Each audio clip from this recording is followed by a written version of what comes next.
welcome to Primer Language Institute. This is Sally teaching you your English Intermediate class. Today's topic is titled Compound Adjectives. Compound Adjectives. Today we are going to explore the fascinating world of compound adjectives. What are compound adjectives? These are adjectives created by combining two or more words to describe a noun. They are useful in English to allow us convey specific meaning and add extra detail to our description. In this lecture, we'll discuss the purpose and usage of compound adjectives, and we'll explore several examples using the following compound adjectives. Namely, absent-minded, bad-tempered, good-tempered, blue-eyed, broad-shouldered, short-sleeved, V-necked, easygoing, first class, good-looking, half-priced, homemade, middle-aged, one-way, out of date, right-handed, left-handed, second-hand, short-sighted, long-sighted, sun-tanned, well-dressed, well-known, well-off, worn out, and sugar-free. I've taken the time to get as many compound adjectives as I can so as to give you the opportunity to understand how to use them, so you can start using them immediately after your class, and also how to even create your own compound adjectives out there. The purpose and usage of compound adjectives. Compound adjectives serve the purpose of modifying or describing a noun in a more specific way than a single word adjective. They help to express characteristics, qualities, or attributes of a person or object or situation. Compound adjectives are commonly used in written and spoken English to create a clear and vivid picture description in the mind of the speaker and the mind of the listener. By combining words, we can convey more complex meaning in a more efficient manner. Let's give examples of these compound adjectives I've listed. Okay? Absent-minded. This means to describe someone who often forgets things or is forgetful. Example: Sarah is an absent-minded professor who frequently misplaces her glasses. Bad-tempered or good-tempered. It describes somebody's disposition or temperament. Example: Despite the bad weather, John remained good-tempered throughout the day. Blue-eyed. This describes someone who has blue eyes. Example: This baby has big, beautiful, blue-eyed innocence. Broad-shouldered.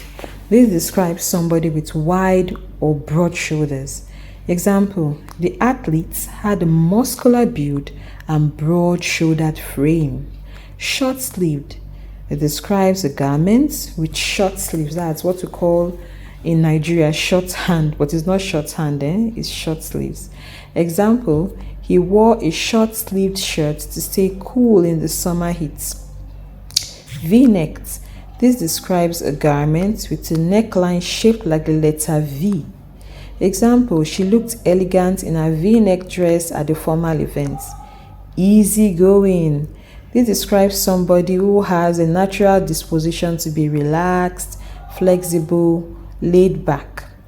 Example: My sister is an easygoing person who rarely gets stressed or upset. First class. This describes something of the highest quality or excellence. Example: They enjoyed a luxurious flight experience in first class. Good looking. This describes someone who is attractive or physically appealing. Example: Lisa is not only intelligent, but also incredibly good looking. Half priced. It describes something sold at half the price. That is exactly 50% discount. Example: The bookstore was offering half-price sale on all novels. Homemade. Homemade describes something made or prepared at home. Example: I love the taste of my grandmother's homemade cake. Middle age. This describes someone who is approximately between, let's say, 40 to 60 years old. Example, the middle-aged man started a new career after retiring from his previous job. One way. This describes a route or road that only goes in one direction. Example, we took a one-way street to reach the city center quickly. Out of date. This describes something that is no longer current or relevant. Example, his computer software is out of date and needs to be updated. Right-handed or left-handed. This describes someone who uses predominantly a particular hand. So if I say right-handed, it means you mostly use your right hand to accomplish tasks. If I say left-handed, it means you mostly use your left hand to accomplish tasks.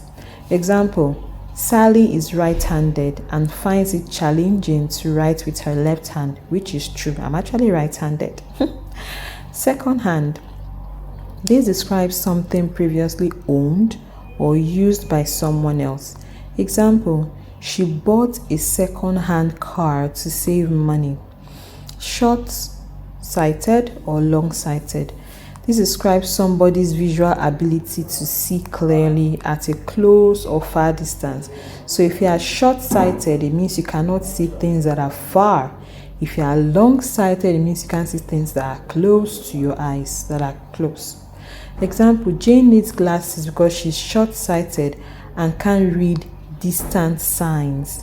Suntanned. This describes a skin that has become darker due to the exposure to the sun. So in most European countries, a lot of them like to go suntan because they don't want to look so white. They want to have a creamy olive colored skin. For example, after their vacation, they returned with suntan faces and arms. Well dressed. This describes someone who is elegantly or stylishly dressed. That's in terms of clothing and shoes. The person puts the whole assemblage properly. Example, the guests at the gala, they're well dressed in their formal attire. Well known. This describes something or someone widely recognized or famous. The person is known for something popular. I will use the word popular. The person is popular or is known to do something very well. Example, the Eiffel Tower is a well-known landmark in Paris. Well off.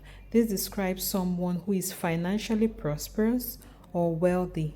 Example, the well-off businessman donated a significant amount to charity. Worn out. This describes something that is old, damaged, or exhausted due to prolonged or extensive use. Example, her shoes were worn out after walking long distances. Sugar-free. This describes a product that doesn't contain any added sugar. Example, the health-conscious individual always opts for sugar-free drinks. Another example, sugar-free drinks are good for you. So compound adjectives play a significant role in English. They allow us to provide concise and detailed descriptions, and they help us to master these adjectives. For you to master these adjectives, you can enrich your vocabulary and communicate more effectively. You should practice using them in your speaking, your writing, and also with time, you become more proficient in using compound adjectives naturally. So for your assignment, make 10 sentences from any of the compound adjectives we've used in this lecture today. Make those sentences independently with your own words. I hope this lecture has provided you with valuable insights into compound adjectives. Remember to practice and incorporate them in your language skills. Best of luck in your English language journey. If you like today's class, or you've been benefiting from today's class, then ensure you give us a like and subscribe to our YouTube channel and share with your friends and family so that they could get to learn English the way you've been learning with us. I remain Sally, and bye.